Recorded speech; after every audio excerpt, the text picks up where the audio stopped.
oiseau de proue. Le oiseau de proue. Coucou les petits potes à la compote. Pourquoi je chuchote? Comment ça va? Nous, ça va. Ça va. Ça va.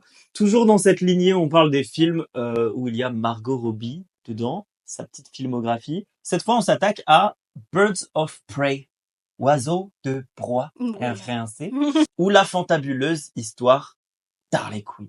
Ou en anglais, la magnifique émancipation d'Harley Quinn. De la Mistinguette. C'est quand même un de ses rôles phares. On se devait d'en parler. On l'a vu dans Suicide Squad en 2016, de prime abord, et dans The Suicide Squad plutôt, de James Gunn en 2020. 2021. Oui, 21, voilà. Je crois. Attends, on va oui, regarder. Carrément 21, oui. Carrément 21? Carrément 21. Carrément 21. J'ai aucun doute maintenant, c'est bon. Voilà. Si c'est pas 21, t'es une grande salope. Voilà. Bref. On voulait pas forcément parler de Harley Quinn dans un film où c'est un groupe qui l'entoure. Là, c'est un peu son histoire à elle, même si oui, il y a un groupe à côté. Voilà. Mais film très girl power. Exactement. Qui a reçu pas des super critiques à sa sortie. Ouais. J'ai envie de dire en fait, il a pas été... pardon, je t'ai complètement coupé. Je t'en prie, vas-y. Je mansplain, vous comprenez. Il a pas reçu l'amour qu'il méritait, je pense, ce film, tout simplement parce qu'on était en 2020, post-Covid, et personne n'allait au cinéma. Les critiques, beaucoup, qui ont reçu ce film, je pense, venaient de gros film bros, un peu miso, qui... Ah, mais les fans de Marvel et DC Comics sont très toxiques. Star Wars aussi. Et Star Wars, certainement. Regardez-vous dans le miroir. Voilà, parlez bien. Souvent, quand c'est des personnages féminins, on l'a vu avec Captain Marvel, on l'a vu avec plein d'autres, ils ne sont pas appréciés. Voilà, Black Widow. Un petit peu de misogynie sous-jacente. Un tout petit peu. Une paille. Mais voilà, il y a le contexte qui faisait aussi que les gens n'allaient plus au cinéma, ou alors il y a les masqués, il y avait cette peur tout le temps, donc ouais, pas chouette. Ironique pour un film de super-héros d'y aller masqué. C'est tout pour moi. Allez, c'est tout pour elle. Elle se casse vraiment. Alors c'est quoi Birds of Prey ou la fantabuleuse C'est un film. Oui, c'est un film. Voilà. À la semaine prochaine. Non, c'est un film du coup de 2020, comme l'a si bien dit Maxence, réalisé par Cathy Yan, qui a récemment fait des épisodes de Succession. Cathy pour les intimes. Cathy, qui a fait des épisodes de Succession. Ouais. Au casting. Oh, le beau casting. Bon bah Margot Robbie, on la reconnaît pas, elle est en Harley Quinn. Ah bah c'est pour ça. Marie-Elisabeth Winstead, qu'on a pu voir dans Scott Pilgrim. Qui est le crush de plein de mecs, je ne savais pas, elle est très très jolie. Mais je vous jure, à chaque fois que... Et ben, demande à ton mec. Elle fait Huntress. Non, mon mec a pas aimé Birds of Prey. Moi, je l'avais découvert dans Sky High. Donc, c'était déjà un film de super-héros sur une école de super-héros. Oh, la parodie, là? C'était pas vraiment oui, un peu une parodie, mais c'était un très très bon film. D'accord. On a aussi Rosie Perez qui joue le rôle de Montoya. René Montoya. On a Journey Smollett qui joue le rôle de Black Canary. Mon personnage préféré, sachez-le. Voilà. Chez DC. Journey Smollett qu'on a pu voir dans Lovecraft Country. Tout ça. Voilà. Que le dernier ferme la porte. On a Ewan McGregor qui fait Black Mask. Oui. Le mari d'Elizabeth Winstead. Je ne savais pas. C'est vrai? Ouais. Ils sont mariés. Ah, je l'apprends. Ils se sont rencontrés sur Fargo. Ils étaient tous les deux mariés à l'époque avec leurs conjoints respectifs. Mais cela ne nous regarde pas. On est closer là, ça y est. Et oui, c'est son mari. Ils ont eu un bébé récemment, ou 2 bébés, je ne sais plus. On les embrasse. On a... Ella J. Basco. Cassandra Cain. La petite chapardeuse. Ouais, elle est très bien. Elle correspond pas du tout à l'image qu'on a d'elle dans les comics. Oui. Voilà, c'est rien à voir sur 10.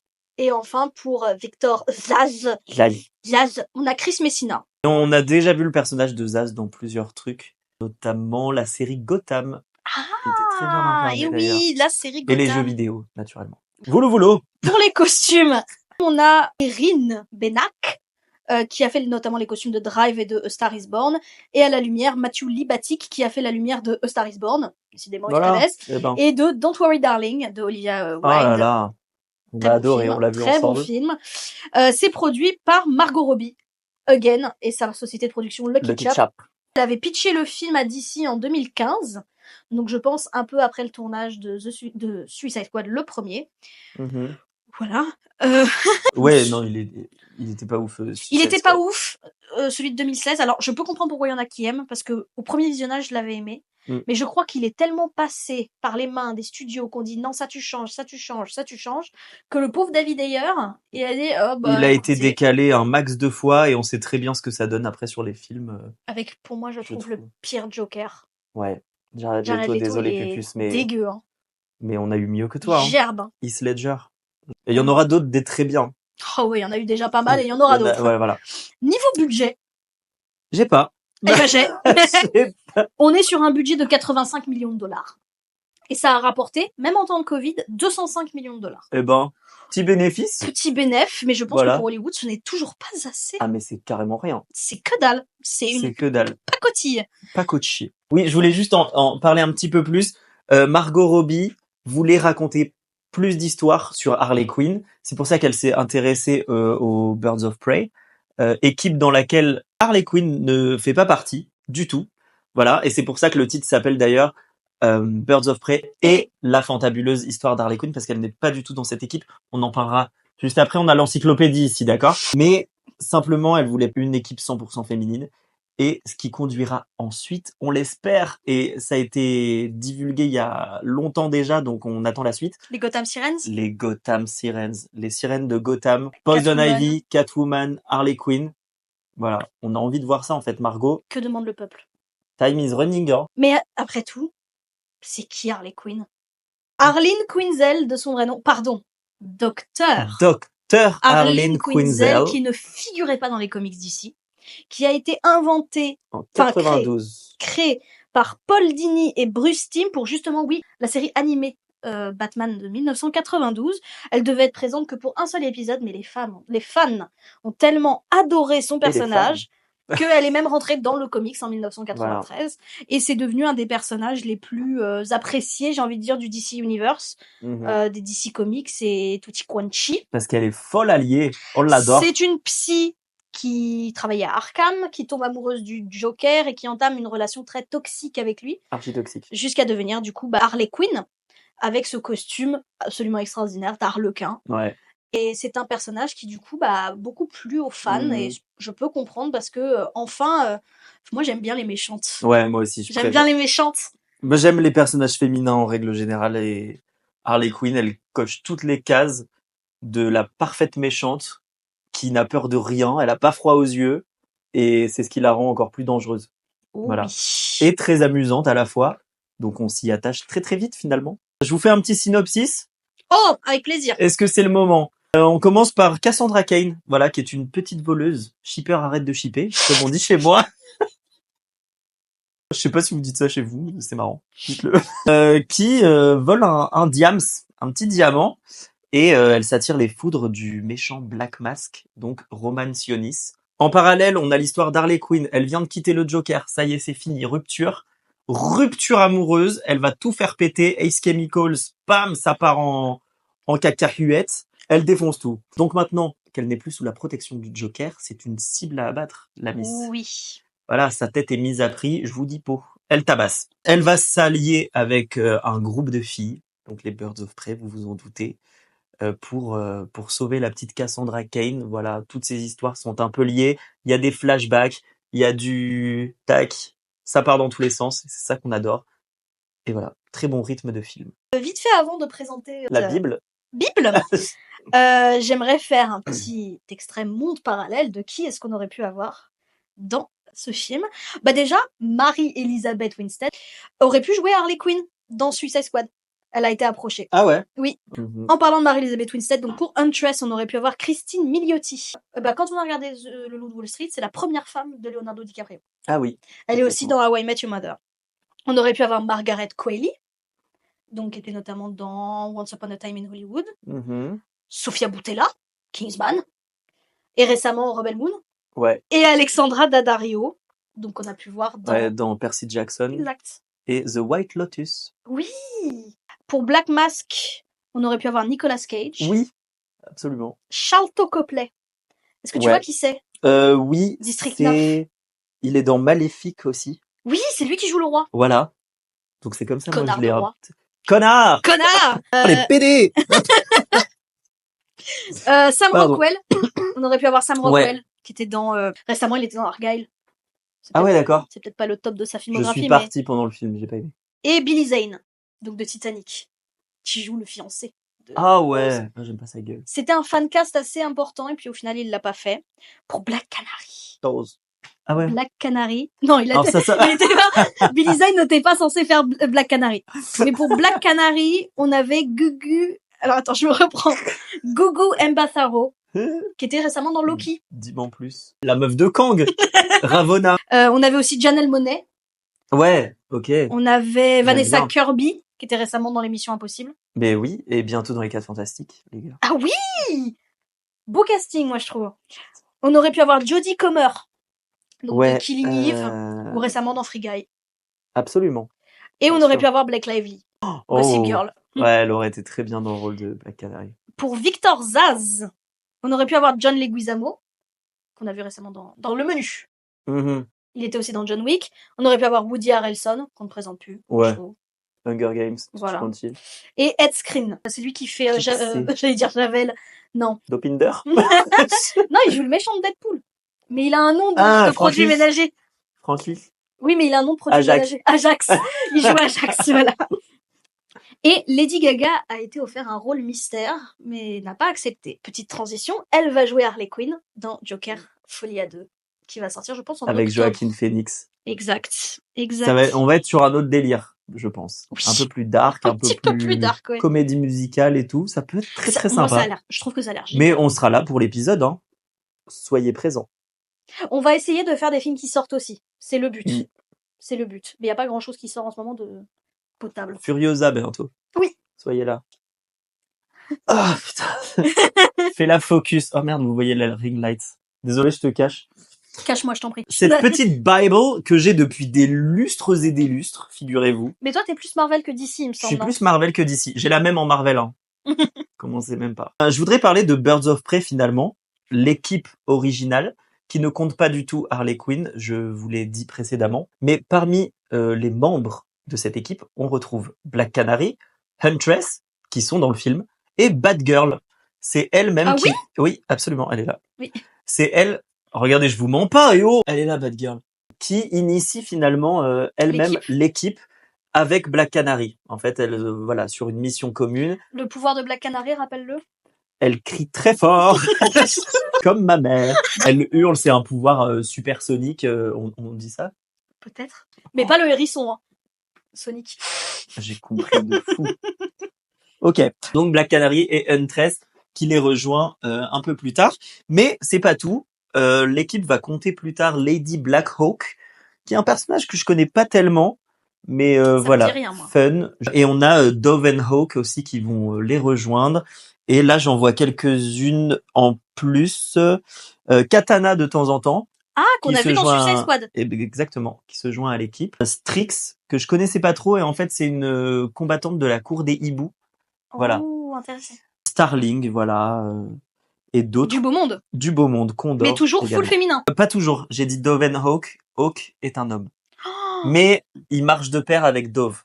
On a eu un épisode dans les comics d'ailleurs de bataille entre la Suicide Squad et les Birds of Prey. Et du coup, Harley était dans The Suicide Squad ou pas? Et Harley était dans The Suicide Squad. On a une petite photographie ici. Regardez, là, ça se tape et on voit Harley Quinn ici versus Batgirl. On peut passer à Harley Quinn, je pense. Ah bah... Oh. Qui nous offre une double page merveilleuse. Mais on dirait que je fais la promo d'un livre. Genre. Alors, c'est pas du tout le cas. Voilà. Petite double page d'Harley Quinn. Harley Quinn, tu l'as dit, c'est la petite meuf du Joker. Voilà. Mes relations toxiques, hein. Mes relations toxiques, franchement. À pas prendre en exemple, hein. Ne prenez pas exemple, ne vous comportez pas comme ça avec vos meufs, et inversement. On peut dire franchement que le film, Birds of Prey, fait beaucoup de clins d'œil aux comics, ne serait-ce que dans les costumes, des trucs comme ça, quoi. La hyène, notamment. Alors, elle est censée avoir 2 hyènes. Normalement, elle a 2 hyènes dans les comics, et c'était trop coûteux, en tout cas, à animer 2 hyènes. Et à la base, ils voulaient vraiment une hyène. Mais c'est trop territorial. Voilà, donc ça marchait pas. Et ils ont décidé de prendre un gros chien, lui mettre des petits capteurs et c'est CGI, full CGI et c'est très bien. C'est très bien animé. Une suffit parce qu'on se dit vas-y c'est un clin d'œil, c'est un truc. Bon la hyène a son importance quand même, c'est Bruce, elle s'appelle Bruce. C'est Bruce, comme Batman, Bruce Wayne. Oh, mais arrête, dis pas son identité secrète, t'es malade. Connerie. Ah c'est tout moi ça. Petit truc qu'on peut dire, c'est que les hyènes sont matriarcales. Bah développe. Bah, sachant que c'est un film girl power, le matriarcat c'est full nana. Petites anecdotes. Allez, bon, il y a le caméo de Captain Boomerang. Très très fun. Qui est marrant. Très fun. Qui était franchement un de mes personnages préférés de Suicide Squad. Ah, moi j'ai pas trop aimé. Moi, il me faisait rire. Le méchant original devait être le pingouin. Oui. Mais bon, comme il y avait The Batman qui sortait, qu'il était déjà pris pour... Avec Colin Farrell. Méconnaissable. Méconnaissable, incroyable. Et d'ailleurs, il y a une série, Le Pingouin, qui va sortir très prochainement sur HBO. Il y a une petite théorie, parce qu'il y a toute cette scène de combat dans le commissariat quand elle va chercher Cassandra Cain. Ah oui. Avec un espèce de fusil à pompe qui lance des confettis, des fumigènes. Bah, y a une petite théorie qui dirait que, comme c'est Harley Quinn qui raconte, en fait tout ça se passe dans sa tête et elle les tue vraiment. Et que les confettis, la peinture, tout ça, ce serait en fait le sang. Ce serait un énorme massacre, mais romantisé, version Harley Quinn complètement. Ce que je comprends parce que franchement, moi, je vois pas pourquoi les mecs ils l'arrêtent pas tout de suite si elle a pas de vrai flingue. Ah oui. Et c'est une bonne manière de quand même nous faire sympathiser avec le personnage parce qu'elle tuerait vraiment les gens que je pense que on aimerait plus trop le perso quand même. Et ça me fait penser d'ailleurs à cette scène dans The Suicide Squad de James Gunn où elle est que moi j'adore. À Corto Maltese là.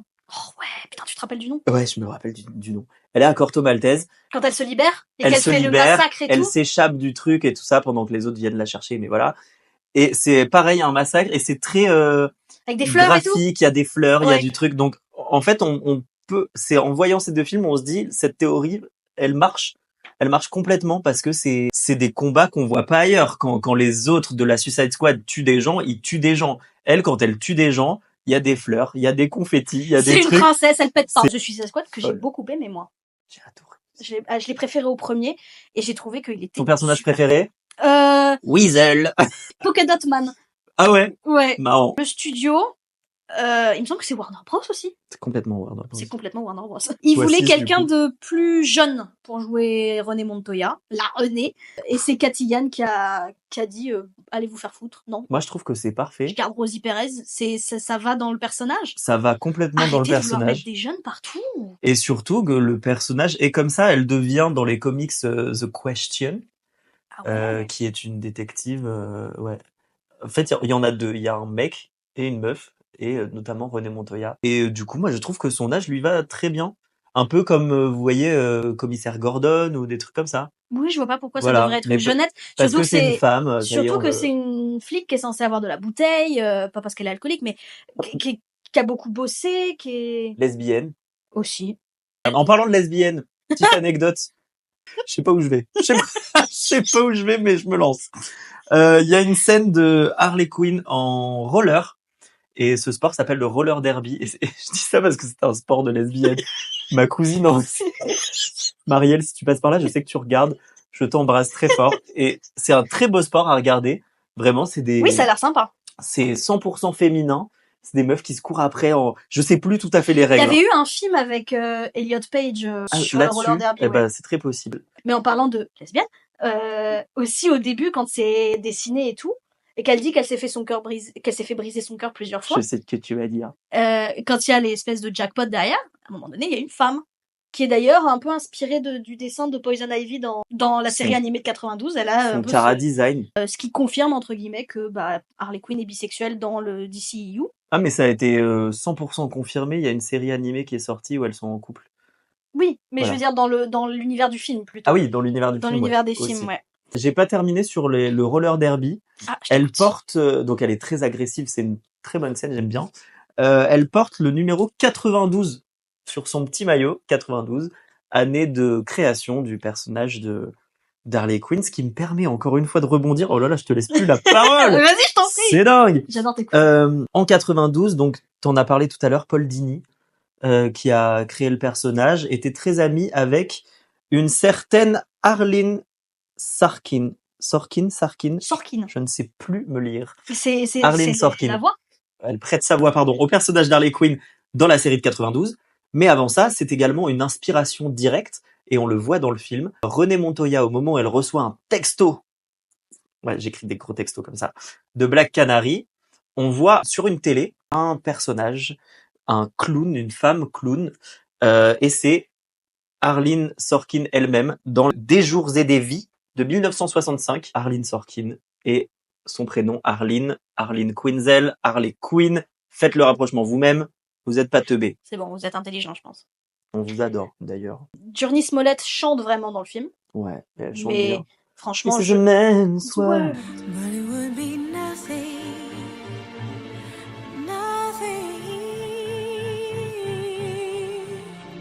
without a woman. J'en donnerais pas moi aux Américains de vraiment chanter. Margot Robbie étant allergique aux œufs de poule. Oui. Toutes les allergies qu'il y a dans le monde, fallait que ce soit les œufs de poule. Du coup, ça nous fait chier. C'est des œufs de canard qui sont utilisés pour ce superbe sandwich. J'adore ce plan. Super bien filmé. Elle le regardait comme ça et tout, c'est incroyable. Et il donne envie ce sandwich. Il donne envie. Même s'il a les doigts dégueulasses et tout, on a envie de le bouffer. Il y a 2 hommages au film Léon de Luc Besson. Ah ouais. Déjà quand elle est avec Cassandra Cain et qu'elles s'en vont, il y a un espèce de coucher de soleil, c'est un peu le même chose, même plan qu'il y a dans Léon. Et quand Cassandra Cain retire du coup la goupille de la grenade, c'est aussi un peu un spoiler plan qu'il y a dans Léon où justement Léon retire une goupille de grenade et se fait sauter avec le méchant. Donc petit voilà. Petit comme ça. Et chose qui pour moi est très intéressante. Le film a eu beaucoup de reshoots en 2019 parce que avec le public test, il y avait beaucoup de mauvais retours sur l'action et tout ça. Du coup, ils ont fait appel à Chad Stahelski, qui a notamment réalisé John Wick, de refaire les scènes de combat. Et je trouve ça... Mais les scènes de combat, pour moi, c'est un énorme... Elles sont excellentes. Elles sont excellentes. Excellentes. Je pense notamment Rien à dire. à la scène dans le commissariat avec l'eau qui tombe. Super plan, super scène d'action. Et oui, quand ils sont dans le carnaval, là, et que y en a qui montent, elles utilisent vachement leur environnement, y en a qui montent sur les trucs qui rebondissent, elles utilisent les mains, les trucs. C'est super sympa. Et il y a un plan d'ailleurs à Amusement Mile, cette dernière scène de combat, c'est la dernière, où il y a un cadreur là qui se pète la gueule, et en vrai, ça a été vrai, c'est une stunt double là, une doublure cascade qui s'est pris le cadreur. Ça arrive tellement de fois. Ça arrive et ils ont gardé ça et je trouve ça marrant. Très drôle. Autre petite théorie qui n'est peut-être pas une théorie, c'est peut-être vérifié et vérifiable. Le personnage de Black Canary, en fait, est très vieux. Il a été créé il y a super longtemps et elle a fait partie de plein d'équipes différentes. Mais pour que ce soit assez cohérent, DC a décidé d'en faire une lignée, en fait, de Dina Lenz. C'est-à-dire que, voilà, il y a une première Dina Lenz qui a donné naissance à une fille qui s'appelle également Dina Lenz. Qui se transmettent le pouvoir de mère en fille. Et qui se transmettent le pouvoir de mère en fille. Et c'est pour ça que, dans ce film, Journey Smollett parle à Renée Montoya et lui dit c'est ma mère qui m'a transmis ce don et tout. Et voilà. Je trouve ça intéressant. Il me semble même que c'est Renée Montoya qui en parle directement. C'est elle qui aborde le truc. Dans les escaliers. La première Dina Lenz était un peu une informatrice, je crois, pour la police. Bah ouais, complètement. Et qu'au moment où elle a eu besoin d'aide, la police, elle a dit démerde-toi. Donc les deux se connaissent un petit peu. Voilà. C'est Black Canary qui prend plutôt Cassandra sous son aile au début, parce qu'elles habitent dans le même immeuble. Voilà. C'est trop mignon. C'est choupi. Choupiné. Alors toi, c'était quoi ton expérience ciné ? Je l'ai vu à sa sortie, je l'attendais beaucoup. J'ai adoré. Mais mon expérience ciné était plutôt bonne, malgré les masques. Moi aussi, je l'attendais beaucoup parce que je veux dire un gros point. La bande-annonce de Birds of Prey. J'ai une playlist de YouTube avec toutes les bandes-annonces que j'aime et celle-là en fait partie. Ils ont utilisé un peu un remix de l'hymne à l'amour de Edith Piaf. L'action, le mélange de la musique et tout. Oh, ça fait partie de mes bandes-annonces préférées. Who's having a good time? Get ready, ladies.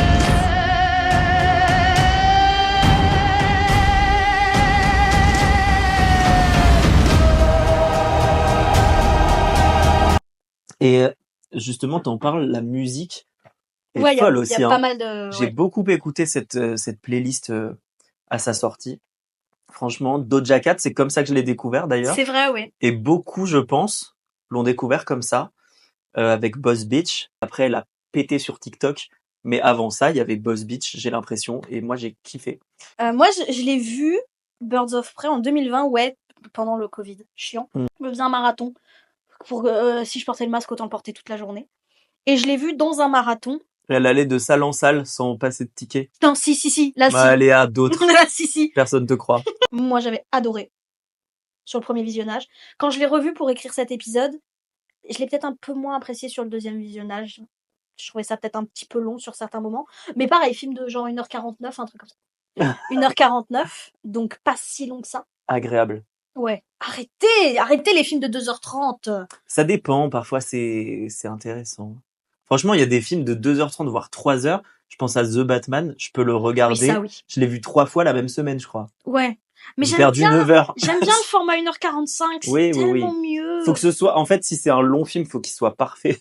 Ouais, c'est ça. C'est ça, en fait, c'est plus dur. Je pense à Dune 2, par exemple, ou Endgame, où j'ai trouvé que les 3 heures, tu les sentais pas. Voilà. Mais voilà, des films comme ça, 1h45, c'est parfait, il n'y a pas besoin d'étaler encore et encore.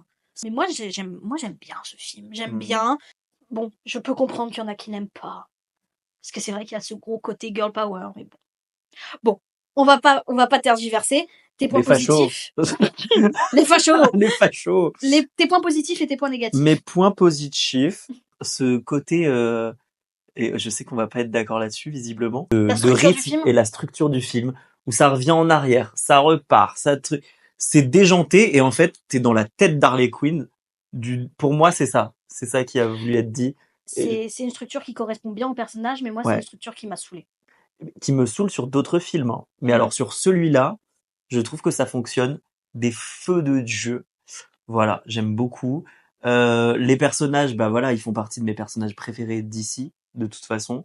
Et Harley Quinn aussi, qui m'avait déjà régalé dans Suicide Squad en 2016, que j'ai adoré retrouver ici. Et j'en attendais pas moins, en fait. Les costumes, la paillette, les rollers. Il y a une vraie différence entre le costume de Suicide Squad, qui est vraiment genre male gaze, et ce qu'elle a là-dedans. Je pense notamment à ce costume avec les froufrous comme ça. C'est fun, on sent qu'elle a pas les seins comme ça. C'est l'émancipation de Harley Quinn. Ces petites couettes, elles sont courtes, elles sont pas longues. Il y a tout ce côté. Elle est trop belle. J'aime beaucoup aussi son costume de fin, avec le blazer bleu là, avec les patchs partout. Vraiment ça montre bien, une vraie émancipation, parce que franchement, le personnage était cool dans Suicide Squad, mais je trouvais qu'il était trop, male gaze, de genre, regardez comme elle est sexy. Le t-shirt troué et tout, non, c'est bon. Elle est à moitié à poil et tout. Là, on sent que c'est une meuf qui s'est habillée pour se faire plaisir. Exactement. Et ça change tout. On découvre quasi une nouvelle Harley Quinn, en fait, qui est contente d'être là. Des fois, elle se pose des questions sur son existence, sur ci, sur ça. Mais ça la rend humaine, ça la rend touchante. Et voilà, c'est plus juste la petite femme du Joker. Là, c'est complètement elle-même et on la kiffe comme ça. Franchement, change rien. Est-ce que tu as ne serait-ce que des points négatifs? Je peux t'en trouver, mais là comme ça qui viennent, non? Si, en vrai, je dois en avoir. C'est vrai. C'est pas le film où je me dis, vas-y, j'ai envie de le regarder tout le temps. C'est pas le cas. Je l'ai vu une fois, je l'ai vu 3 fois là. Ça y est, j'ai passé le cap. 3 fois, c'est bien déjà. Hein. Je le reverrai certainement. Je sais pas ce qui m'empêche de le revoir encore plein de fois, mais j'ai pas de points négatifs comme ça. Peut-être sur Black Mask un peu plus, où je l'ai pas trouvé assez terrifiant. Il est fou, il est zinzin, mais il m'en fallait plus pour moi. J'avais une autre image de Black Mask. C'est cet homme très très riche et impitoyable que là j'ai moins retrouvé. Moi, mes points positifs, il y a ce côté girl power. Moi, je suis un peu, j'en bouffe. Hein. Franchement, donnez-moi du girl power. Moi, je suis contente. C'est très simpliste, mais moi, j'aime bien. C'est comme ça. C'est ce petit côté-là que j'aime bien. J'aime bien aussi le fait que les filles, elles prennent des coups. Hein. Aussi. Ah, elles en prennent des coups. C'est pas genre, oh non, me touchez pas. Elles prennent des baffes, elles prennent des poings, des pains et elles redonnent. Et j'aime bien. Des points américains également. Les costumes, pour moi, c'est un gros point positif. La bagarre, on le redit. La bagarre. La bagarre, elle est extraordinaire. C'est fluide. Folie. La cocaïne, des gros rails de coke là pour mieux se battre. Aussi je recommande. la scène avec les rollers. quand il y avait la course-poursuite de la voiture vers la fin avec les rollers, c'est hyper fluide, c'est hyper agréable à regarder, je trouve. Ouais. On sait où est-ce qu'on en est en fait avec ces scènes d'action. Pas comme certaines scènes d'action où chez Kikam, on sait pas où part les trucs et tout. C'est fluide, c'est clean.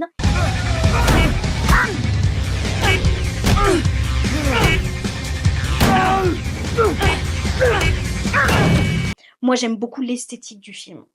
Avec les petits néons, les trucs, c'est coloré, ça pop, Exactement. C'est super sympa. Ouais. J'adore. Coloré et tout comme ça. Non, c'est très agréable à regarder. Un autre point positif que j'ai, c'est qu'on voit Harley Quinn utiliser vraiment son côté psychologue. Ouais. Elle analyse un peu Black Mask, elle en parle, elle parle aussi d'elle-même, de machin. C'est vrai. Un truc qu'on retrouvait pas tant que ça dans les films d'avant. Et son côté narratrice aussi est très bien. Toi, t'as moins aimé. Alors, moi, pour mes points négatifs, Harley Quinn en est un petit. Parce que... Mais vous attendez. C'est un peu comme Dory, pour moi. Ouais. Est-ce que je sais pas si Harley Quinn, elle serait peut-être pas mieux en personnage secondaire? Pendant 1h30, t'es un peu là en mode, ouais, ok. La structure, moi, j'ai pas dû... Au bout d'un moment, j'étais en mode, ok, on revient encore en arrière, et on repart, et on revient, et on repart, et on revient. Non, je peux comprendre et ça, que c'était avant ou ça, c'était après, Ouais. Je comprends qu'on est dans la tête de Harley Quinn et que ça fait partie du bousin. Mais, peu chiant. Ouais. Peu chiant. Et un dernier point négatif, j'ai l'impression qu'on nous rabâche l'histoire du début à la fin. L'histoire qu'elle a avec le Joker. On a l'intro dessinée où elle explique ce qui s'est passé avec le Joker. Elle réexplique l'histoire avec Cassandra Cain. Ouais. Elle la réexplique encore une autre fois. Et j'ai l'impression qu'elle l'explique 3 ou 4 fois. À un moment donné, en tant que spectateur, on a compris. Donc voilà, c'est un petit peu rabâché et du coup je me dis, est-ce que Harley Quinn, ouais, je la préférerais pas peut-être dans des films de groupe où elle en est pas le centre. Parce que dans The Suicide Squad, je l'ai trouvé absolument génial. Ouais. Et gros big up à The Suicide Squad pour les costumes aussi. Ouais. Parce que au tout début, elle a un costume inspiré du dessin animé. Noir et rouge, comme ça, avec des nattes noires et rouges. Un peu motard, presque en cuir et tout, très très beau. J'adore. Et sa robe rouge aussi vers la fin. Oui, la petite robe rouge qu'elle a. Spine, là. C'est un bon personnage et je trouve que Margot Robbie l'interprète excellemment bien. À merveille. C'est un personnage qui lui sied très bien. C'est juste, je crois que pour ce film, c'était un peu trop. Moi, je ne suis pas d'accord. Voilà. J'ai un film sur Harley Quinn. J'ai envie de voir Harley Quinn. Je vais voir Harley Quinn et avec. Ah, t'as eu ce que tu voulais? Ah, j'ai eu complètement ce que je voulais. Genre vraiment, là, on pouvait pas me faire plus plaisir. Après, j'ai su qu'il y avait Black Canary.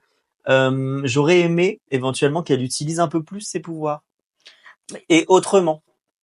Là, elle se sert de sa voix pour simplement. Alors, on voit un verre qui craque à un moment. Elle utilise sa voix pour pousser Harley Quinn. Et pour pousser Harley Quinn quand elle est en roller. Peut-être que j'aurais aimé qu'elle décime la population. Voilà, j'aurais bien aimé qu'elle se batte avec ça, qu'elle s'en serve et pas seulement qu'elle mette des coups de batte de baseball. Mais je l'adore quand même. Tu passes par là. Mais peut-être qu'il y aura une suite, hein. Je pense pas parce qu'il a quand même. Ah oui, c'est vrai qu'il a fini le DCU. Déjà, et puis il a assez floppé. Voilà. Mais vers la fin, on se rend compte que oui, elle forme du coup les Birds of Prey. Ouais. Et elles ont même des costumes qui ressemblent un peu à... Et elles se cassent, hein, d'ailleurs. Elles forment les Birds of Prey. Ah oui, oui. Harley Quinn est de son côté et elles sont de l'autre. Elle part avec la petite Cassandra, là, je crois. Non oui, en effet. Si je dis pas de conneries.